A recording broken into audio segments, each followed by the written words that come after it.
Šī ir Ropažu iela.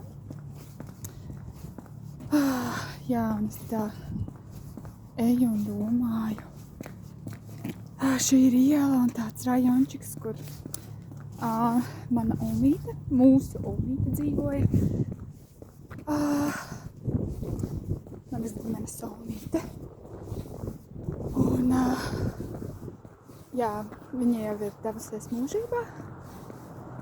Bet jā, tā sajūta, jā, kad šis ir mans laiks, šis ir mūsu laiks, un tas bija manas omas laiks. Un mana omīte ar saviem skaistajiem mēteļiem, un tādu sievišķīgu, tādu laipnību, un viņa bija skolotāja. Jā, viņas skolēni ļoti viņu mīlēja, nāca ciemos, rakstīja vēstules. Jā, viņa bija tāds piemērs. Viņa nepārvietojās par šo pasauli, tā kā casually, bet jā, ar tādām rūpēm, ar tādu klātesamību, tādu sievišķību, ar tādu sirsnību. Jā, tādu skatienu, kurš tevi saredz. Jā, un arī nešķiroja cilvēkus. Un katru reizi, kad es paņēmu kādu draugu līdzi, kādu draudzeni tajā laikā, tad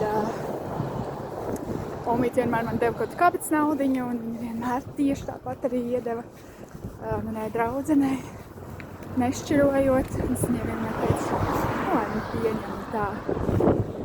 Tā kā jā, viņa ir tāds piemērs, ļoti pateicīga Dievam par tādu mantojumu, un es izjūtu arī tādu svētību no tā. Jā, tāds labs sirdsapziņas cilvēks.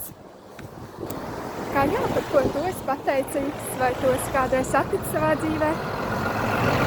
Kādu tādu cilvēku, kurš tev liek sajusties redzētam,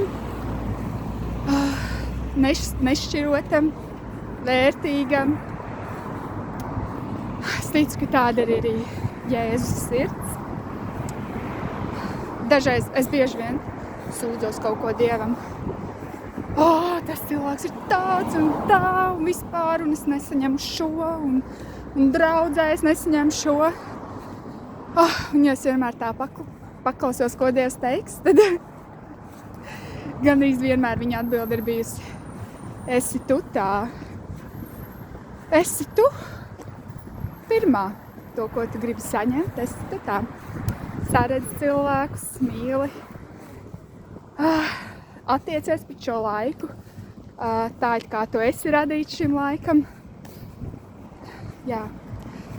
Tā kā tāda ir mana lūkšana. Jā, Tēvs, lūdzu, tu pasargā mūsu sirdis no šī cīnisma, no tās nocietināšanās. Jā, tā tad mūsu acis saprast, ka šis ir mūsu laiks. Jā. Un mēs kopā ar Dievu varam ietekmēt lietas.